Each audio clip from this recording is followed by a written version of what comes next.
के तर भइले भूलियाई मत हमरा के सुनो बाबा हमरा के भूलियाई मत एने सोने फेरी मत तोरा कोही भागे घेर के जगह पर लेके आए भाई और हमरा से बात करनी है कि सुपनेखा कुब्जा बनल ओहू के बारे में हमरो से पूछनी है रोज जवाब ना देनी है आ कहत नहीं कि तू पाउर बोलत रहो तो सुपनेखा के तू हर जाई काहे कहो ए हम तो खराब बोलनी हम लेकिन ये भी न ढोके के चाहिए कि सुपनेखा के हर जाई बोले आ दूसर का बात हमरा के कदर के हिजड़ा के ना चावला से अंगुरिया हमरा उरी को के कॉलन के हिजड़ा के ना चावला से देश के जवाब बताइए कर मतलब कि हमरा उरा दरवाजा पर आइल बनी हम हेजन आइल बनी तो एक तू कहानी के माध्यम से तू कहत तू हमरा अंगुरिया कहत के हिजड़ा के माध्यम से तब नचनिया से बताई कि हम हिजड़ा हो गई रोग बोला कि हमरा के बेइज्जती करावते लगी हमरा के गाड़ी सुनवाते लगी बताई लगी हम एक खतर आइल बनी मन हम हिजड़ा होई अगर हेंग कहते कि समझ में आवत लेकिन हमरा और अंगुरिया को के कहतर के हिजड़ा के ना चावला से तो स्पष्ट साबित होत रह कि हमरा के कहतर ये भी साबित नोट होके के चाहिए हम हिजड़ा ना कहत काहे से कि हमनी के घर में ब्राह्मण देवता पूजनीय होला हमनी के ब्राह्मण देवता के पूजे नहीं जा हमनी खतर देवता भगवान सबे हैं हमरा के कभी भी हिजड़ा चाहे अभद्र बात के प्रयोग ना करो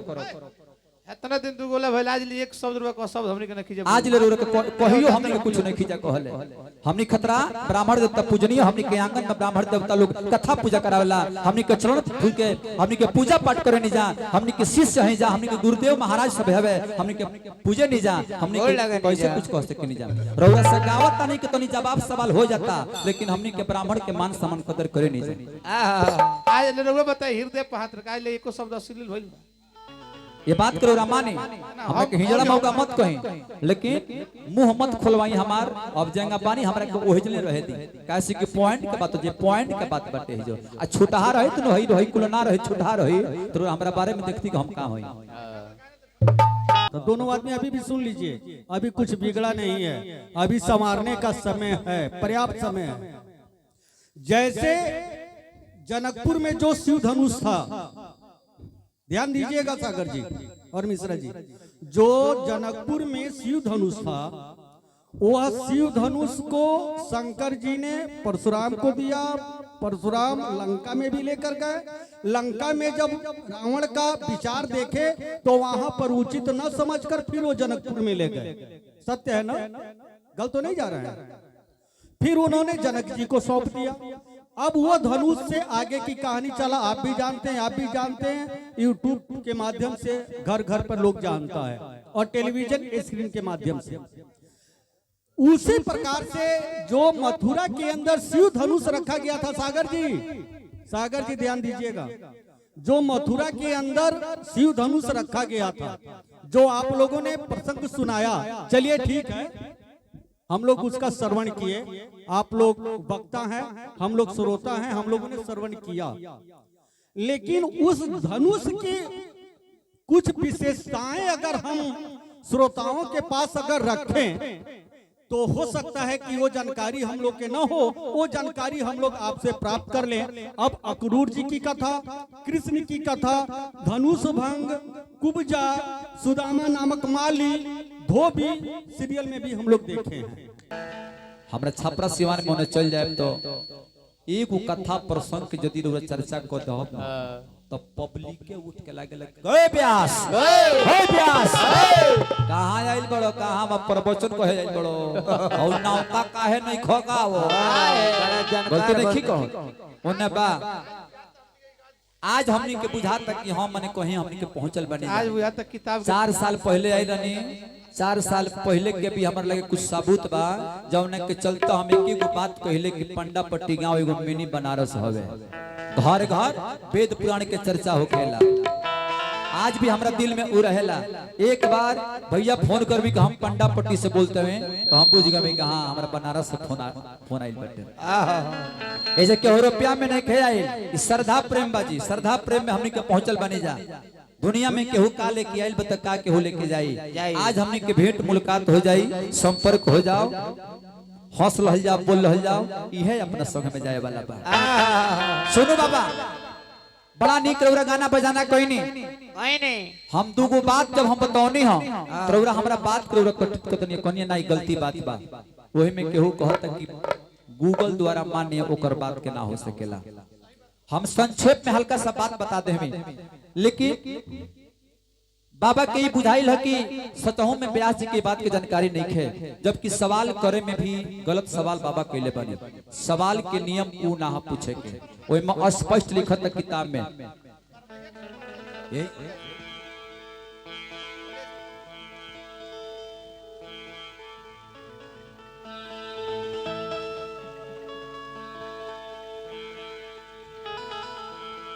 ये में देखिए स्पष्ट लिखल है बात के, ये में लिखल है कि लोक पितामह ब्रह्मा ने, लोक पितामह ब्रह्मा ने सृष्टि रचना के अनंतर अनेक कार्यों की सिद्धि के लिए अपने हृदय से श्री गणेश का ध्यान किया। उसी समय उनके शरीर से परा प्राकृतिक महामाया तिथों की जननी काम रूपणी देवी प्रकट हुई। यहाँ के कहतनी कि गणेश जी आईनी आ गणेश जी के मुख से आउ तिथि के उत्पत्ति भइल। जबकि आगे भी लिखल बा, देखी है ना, बहुत कुछ बात लिखल बा कि चतुर्विध फल प्रदानी देवी तुम मुझे सदा प्रिय रहोगी, तुम समस्त तिथियों की माता होगी और तुम्हारा नाम चतुर्थी होगा। जबकि हम बात ये बात को हमें कि तुम्हारा वाम भाग कृष्ण एवं दक्षिण भाग शुक्ल होगा, जन की शुक्ल तिथि आ कृष्ण तिथि बतौनी है कि ना बतौनी है, हम बतौनी है कि ना बतौनी है बात के। तो हमार बात प्रश्न हमरा उत्तर गलती कहाँ देला बानी हमें बात के, हमरा पति के यहाँ छितार के बताओ तनी, आ प्रश्न करे के ढंगे नहीं खे, हम संक्षेप में बतौनी हो, आई पूरा विधि पूर्वक हमरा लगे भाई। खाए के लड्डू तो अब बताई ना, अब क्या कर सकिले, खाए के लड्डू मिले तो पकौड़ी खा जामी यहाँ का स्पष्ट पूरा लिखल बा, चिन्हाते ओय में लिखल बा उदर से नौमी, कान से दसवीं, कंठ से एकादशी, आई हृदय से खष्टी, नेत्र से सतमी, अंगुली से पश्चिमी, वक्ष से तृतीया, नासिका से द्वितीया, ऐसा ऐसे मतलब सब उत्पत्ति में लिखल बा ये बात के, इहो कभी ये बात की जानकारी नहीं है। यहाँ के कहतनी कि गणेश जी के मुख से निकलल बाटे, लेकिन ना ये बात गलत बा, प्रश्न उल्टा बाटे, आ सीधा जोन बा जो हम पढ़ के बतौनी है आपके, चाहे गूगल पर देखी चाहे किताब में देखी, अंतर कोनो अंतर ना पड़ी। जबकि किताब 459 पेज में ली है, किताब ली है 459 पेज, पढ़िए करके 459 पेज में। आइया के कहते हैं कि गणेश जी के मुख से उत्पत्ति भेल बटे, अगर किताब में हो तो ओकरा के देखलाई, क्योंकि हम टिक लगौले पे देखी सके। है जो जितना किताब हम मंच पर लेके आइल बनी उतना किताब भेजन बा, अच्छा बात बा, भगवान के दरबार में हमनी के बनी जा, आज कुछ ज्ञान रौरा मिली आ कुछ ज्ञान एने हमनी के मिली, लेकिन एक एक शब्द के बात लिखाता हमें वो गीत गौनी है कि अगिलो गइल पिछलो जाई, हम ये गीत गौनी है ये अगिलो यानी कि 55 गई। एकरा के अगर केहू यदि गलत कमेंट कैले होके, नोट कैले होके, तो हम ये बात बताओ तनी, अगिलो गइल यानी कि 55 गई, पिछलो जाई यानी कि बुढ़ापा जाई, पिछला जन है जात तन जवानी। अब भगवान के चर्चा जो जवानी में ना करो तो बुढ़ारी में रौरा माने के भगवान के चर्चा कोई नहीं, एमे कोनो खराब ना। एगो बात तो हम के कहमी, इहो बात शायद नोट भेल बा कि ना तो आटिए जाई ना तो फाटिए जाई, का है एक ई बात के कहना कहमी कि ना तो आट जाई, तारा ज्ञान के बात तारा दिमाग में इतना आज भरा जाई, ना तो तारा दिमाग में अड़िए जाई ना तो ही माथा तारा फाटिए जाई। हां ये हम गलती कहां बोलल बानी, एगो बात कहनी है कि ना तो तू अड़िए जाइबो ना तो दांत चियर के मरिए जाइबो, यानी कि गाना बजाना आज उतना तारा व्यवस्था हो जाई कि गावते गावते ना तो और जाइबो कि हां सुभाष सागर संगे गाल हनी आ ना तो ये तू दांत चियर देबो। बताइए हम गलती बोलल कहां बानी, अब बताइए इतना सुंदर नाल बजा के संगे रो बेंजू से सेटिंग करे पिंटू बाबा। हेलो तो केहू लाठी करे चतुराई, समय के लिखल पावन जाई। रोरा गीत गौनी है, गीत के लोग के जवाब देते नहीं हम, लेकिन हम गीत जौन गौनी हो कि लटक के जाई देही रुपये के हुक में ओकर जवाब अबे हमरा ना मिलल, ना मिलल जी। अरे तो मिली का से फिर कहू और औरा जौन गीत गौनी है तमरा के जवाब ली तो केहू लाठी करे चतुराई, आ विधि के लिखल पावन जाई। आए समैया ये हुसबाउर आई ना रे पाई भाई,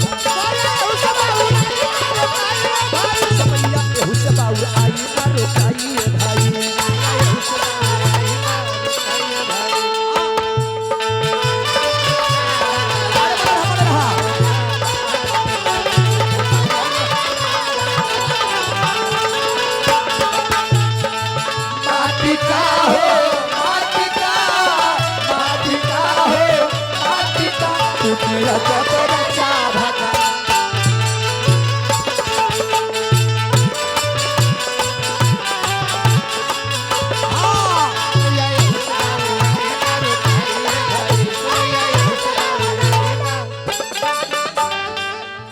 अच्छा रौरा सब जात तनी समय हो गइल बताई यहाँ के कहत तनी के लोग चल गए। अच्छा बताई हम कित गलती गावत तनी कोनो बाउर गावत तनी कोनो अभद्र गावत अरे तनी जय वाले भैया लोग इनकरा बुझाता कि खराब गावत तर त लोग चल जाता हैं। अब इनकरा के माई बहन पिटी रोटी करे तो लोग कोई कहानी बन गावता ना। ए जा आंगन में पानी जा भगवान के गोदी में हमनी के बैठ के गावत तनी जा गीत गौले बन की केहू लाखी करे चतुराई आ विधि के लिखल पावन न जाई आ समैया एहू से पाउर आई ना रोकाई ए भाई। अब जकरा ना समझ में आवे तो हम का कही जब इनकरा समझ में नहीं खेयाव तो केहू लाखी करे चतुराई अरे समय के लिखल पावन जाई समैया एहू से पाउर आई ना रोकाई ए भाई। समैया एहू से पाउर आई ना रोकाई ए भाई।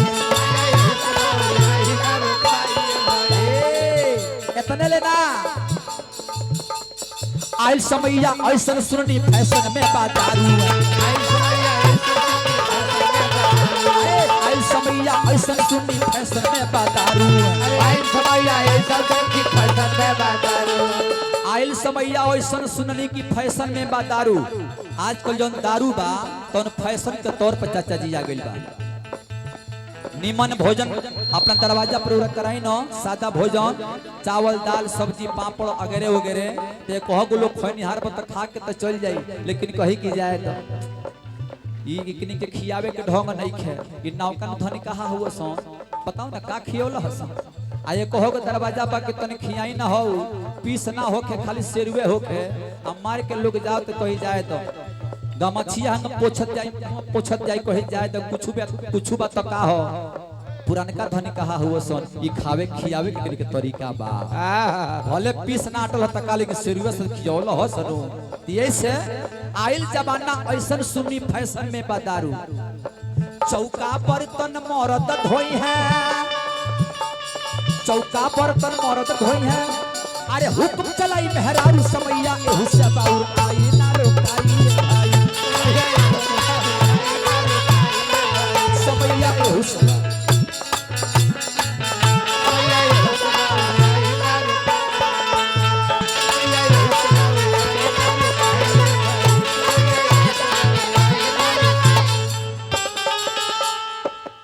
कृपा कृपा पांडे जी मनोकामना पूर्ण करे। चलिए 51 रुपए का आशीर्वाद है स्वीकार बा हम बार बार गोल लागो। सरकार जब आदमी बोलेला तो ओकरा अकल के थाह लग जाला। जब इंसान जब के बारे में जानब न तो जब 10 मिनट ओकरा से हम बात करब न तो ओकरा बारे में अपने बात से बता दी कि हम औकात में कितना बानी कितना पानी में आदमी जब बोलेला तो ओकरा अकल का थाह लागेला जब रास्ता पेड़ा पर जाएब नु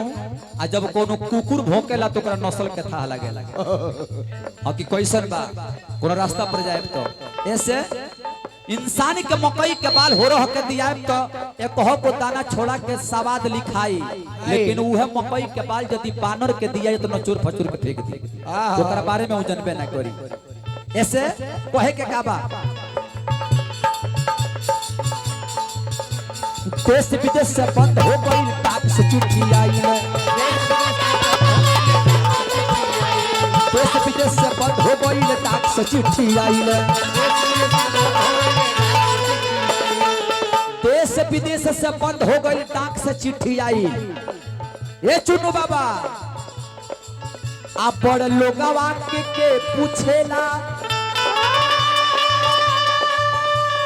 बड़ लोगवा के पूछेला लोई को रखे मोबाइल समैया एहू से बाउर आई ना रोकाई भाई हां समैया एहू से बाउर आई ना रोकाई भाई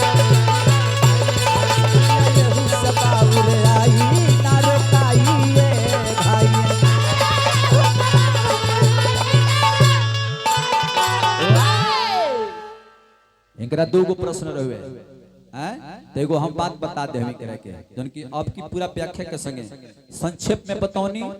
तंकर संतुष्ट ना भइल हो तो हम किताब के माध्यम से पूरा व्याख्या कर दहनी। लेकिन जब विष्णु भगवान के बुलावे कि भगवान शंकर जी भेजनी को दूतवा के नाम का रहे काहे न बतौला शिलाद के पुत्र नंदी रहले भगवान शंकर जी के सवारी कैसे भइले भगवान कन्हैया के नंद बाबा विवाह कर दहले। हमरा बड़ी अच्छी लागल बा बात के महाराज जी हमरा ये बात के अच्छा लागल बा कि बहुत बढ़िया एगो ज्ञान हमरा मिलल बा। लेकिन किताब हम इतना पढ़ले बनी रखले बनी लेकिन इतना किताब में कोनो किताब में आज तक हमरा मिलल नहीं जन की छोटी चुकी भगवान कन्हैया के विवाह नंद बाबा कइले बड़े। लेकिन हम अपन बात बताओ तनी कि हम किताब इतना रखले बनी जब पढ़ले बनी कि धनुषा जग से भगवान जब कंस जब धनुषा जग कइले ओकरा जस्ट पहले के बात हो कि नंद बाबा भगवान कन्हैया के विवाह कइले बड़े पालापन में हित चुकी में ई बात ई हमरा ओइजन नहीं खे मिलो। ई बात यदि हम ये पूछे चाहतनी कि कौना किताब में बा कि धनुषा जग होखे से पहले भगवान कन्हैया के विवाह नंद बाबा कर देले बड़े। हम ये देखे चाहतनी ई पूछे चाहतनी। चल बबुआ तो कहानी हमारे हुजा पहुंचल बा। एगो बात बताओला कि अनेक बकरा उदासी के नाम जन की विष्णु पुराण में अनेक बकरा बा। लेकिन जब सुख सागर पढ़ो तो लिखल बा कि त्रिबकरा वेद पुराण के झगड़ा हो। अब त्रिबकरा के सही मानो कि अनेक बकरा के सही मानो जबकि दोनों ये बात किताबे से साबित बा। किताब में लिखल बा 12 गो गणेश का हम बात करूं नाम ना पूछू हम झूठ ना बोले के पंडित जी रउरा पंडित जी झूठ ना बोले के चाहिए। हम कहे कि 12 गणेश के 12 महीने में पूजा पाठ होला हम ये बात कोई पूछबी ना रउरा से। रउरा कहे कि 8 गो अवतार ना हो लेकिन हम दिखला देब कि 8 गो मुख्य अवतार हो। लिखल बा कि मुख्य अवतार 8 प्रकार यानी कि मुख्य का मतलब का होला ओकरा बाद केहू अवतार बा लेकिन मुख्य अवतार भगवान गणेश जी के 8 प्रकार के बा। ये बात लोग जाने अब भइल का। अरे बेया नमतनी आगे के सुनी अरे बेया नमतनी आगे के सुनी कौन हैया चल दिहले अरे कौन सके भवनवा बेया नमतनी आगे के सुनी कौन हैया चल दिहले कौन सके भवनवा आगे के सुनी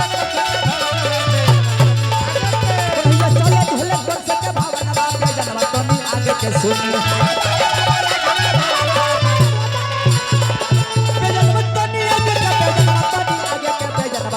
आगे के सुनी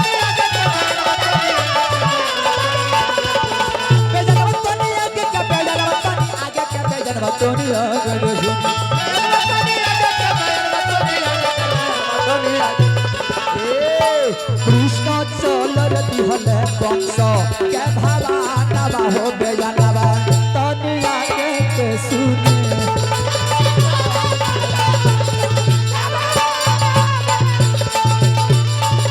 कृष्ण चल दिहले कंस के भवानवा हो बेजनवा तनी आगे के सुनी।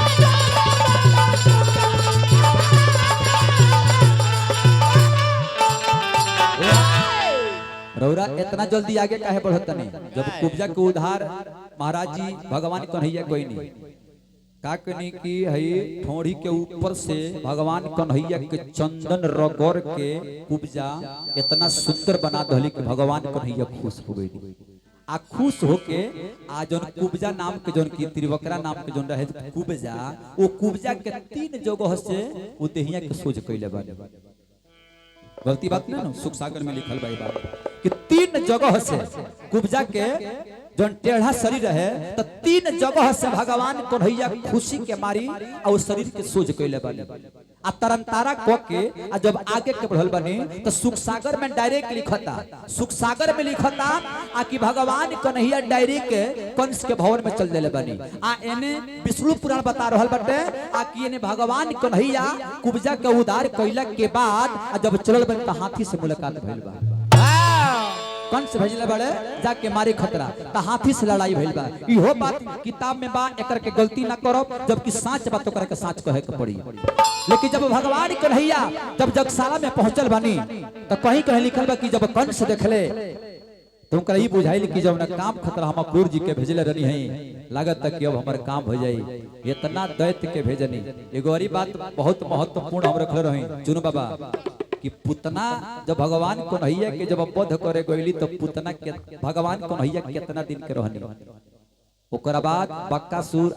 जितना राक्षस के वध कइले बनी भगवान कन्हैया, कितना कितना उम्र भगवान कन्हैया के रहे कि राक्षस जाके वध कइले रहले। एक दिन जाके सब राक्षस वध कर लगलो। पारा पारी जब कंस भेजले बड़े तो ओह बड़ा भगवान कन्हैया के उम्र कितना कितना दिन पर ई राक्षस के भेज के मरवावे खतरा। जन की इहो बात बा कि भगवान कन्हैया वही जब बैठल बाड़े आ एगो मुर्गा राक्षस एगो मुर्गा के भेष बना के भगवान कन्हैया के आगे पाछे जाके पाछे घूमत रहे। भगवान कन्हैया देखने के रही तो राक्षस हो ये मुर्गा के भेष बना के आके हमरे के मारे चाहता, बस एक तमेचा मरले बनी तो वही जो मुर्गा नाचिया दे। तरह तरह के बात के कहानी बा। यदि जन्म से बात अगर कहानी शुरुआत भई रही तो आप सबके एक प्रकार के ना अनेक प्रकार के भगवान कन्हैया के बारे में जानकारी, एक एक शब्द एक एक जगह पर एक एक पिता पर एक एक अच्छा बात ब्रेक लागी। लेकिन अच्छी बात बा कि हमने के कहानी धनुषा जग पहुंचल बा आ जन की महाराज जी के आदेश बा कि धनुषा जग वाला। तो जब भगवान कन्हैया जब कंस के दरबार में पहुंचनी तो कंस जब देख ले भगवान कन्हैया के तो कहले का हा बहादुर जी जब ना काम खतरा तारा के भेजले बानी आ ऊ काम बुझा तक के अब हमार हो जाई। दोनों जने आइल बालो अब वही जने ना मारल लो, लेकिन यही जे लो के हमरा वध करे के बा। लिखल बा कि भगवान कन्हैया धनुषा के उठौनी उठा के आ जब प्रचंड जब चढ़ा दनी चढ़ावत ना कहीं के धनुषा के टूटत ना कहो, धनुषा के टूटत ना कहो। भगवान कन्हैया की जब धनुषा जब टूटल तब कौन से देखले तो कहले कि अब तो लागत तक कि अब हमारे मृत्यु हो जाए, लागत तक अब हम मृत्यु हो जाए। यही पर परीक्षा लगी जो धनुषा यदि कन्हैया अगर टूटती है तो ओकरा बाद कंस के मृत्यु हो जाए। आ जब जगशाला में से जब धनुषा तूर के भगवान कन्हैया बलिराम जब बाहर भइल बलो गेट के बाहर भइल बड़े तो ओकरा फिर अक्रूर जी से मुलाकात भइल बा। अक्रूर जी से मुलाकात भइल आ भगवान कन्हैया से दुनिया से बात विचार होखता का बात विचार होखता एकरा आगे कहानी रो बढ़ावे के पड़ी। आ हा हा हा हाँ उ धनुषा के को रहे कौन से जन धनुषा अपना लगे रखले रहले वो धनुषा के नाम पिनाक रहे, जन की भगवान शिव के द्वारा दिया रहे। पिनाक नाम के धनुषा रहे आ वो कंस वही पर परीक्षा ले रहे कि यदि अगर कन्हैया तुरती है तो बुझब कि हमार मृत्यु इनकरा हाथे हमरा होई। आ जब धनुषा के जब तुर दहले आ तब कंस के विश्वास हो गेल कि अब इनकरा हाथे हमार मृत्यु बाटे। तो ओकरा बाद अक्रूर जी से मुलाकात भइल बा तो अक्रूर जी कहले त का कहले बात आ हा हा हा समैया नचवल से जग में हर समैया नचवल से जग में हर के नाही नाचल हो हर समय बालवान ए भाई समय बालवान ए भाई हर के बाट बाचल हो समय बालवान ए भाई के बाट बाचल हो बाचल है समय बालवान ये भाई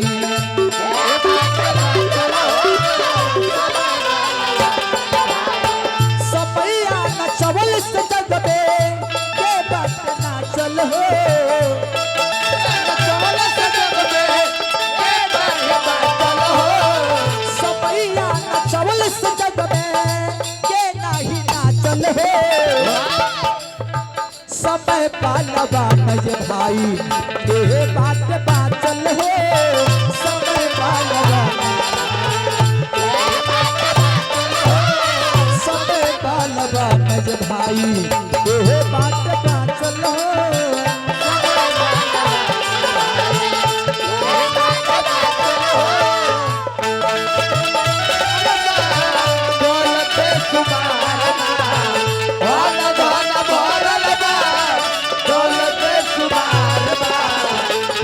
के भजा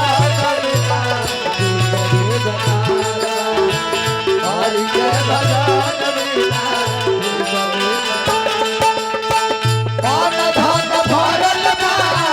दौलत बेशुमार बा कौन धन भरल बा दौलत बेशुमार बा और के भजन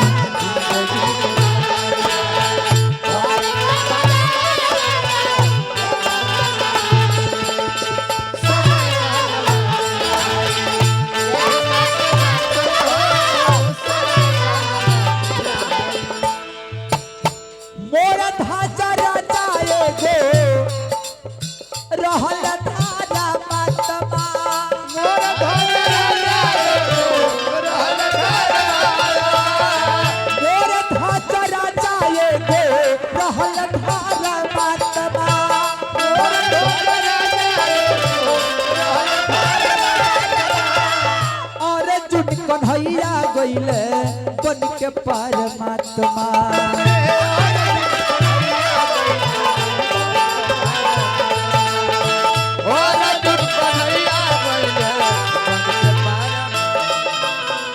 भक्ति में शक्ति कितना भक्ति में शक्ति कितना अरे दोनों जाना जा चल हो भक्ति में शक्ति कितना दोनों जाना जा चल हो अर्जुन अर्जुन कहले कि हमसे बेसी भक्तिमान केहू नहीं खे भगवान कन्हैया की कहनी के ना ना ना तार अंदर घमंड जन हो गेल बा तोन घमंड मत रखो चलो तारा के देखलाई तो दोनों जना साधु के भेष बना के हाँ जन की यहाँ के बाबा कहते हैं कि हमारा खान प्रसंगी बाबा धरती पर के होइले नहीं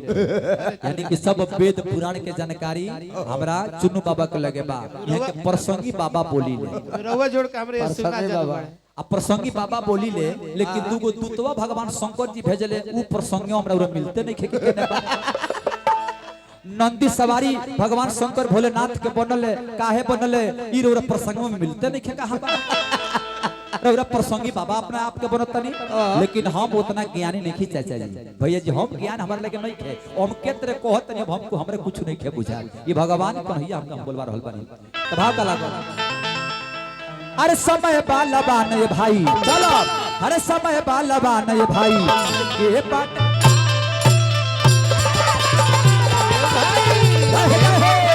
समय बालबान ये भाई के बात चल है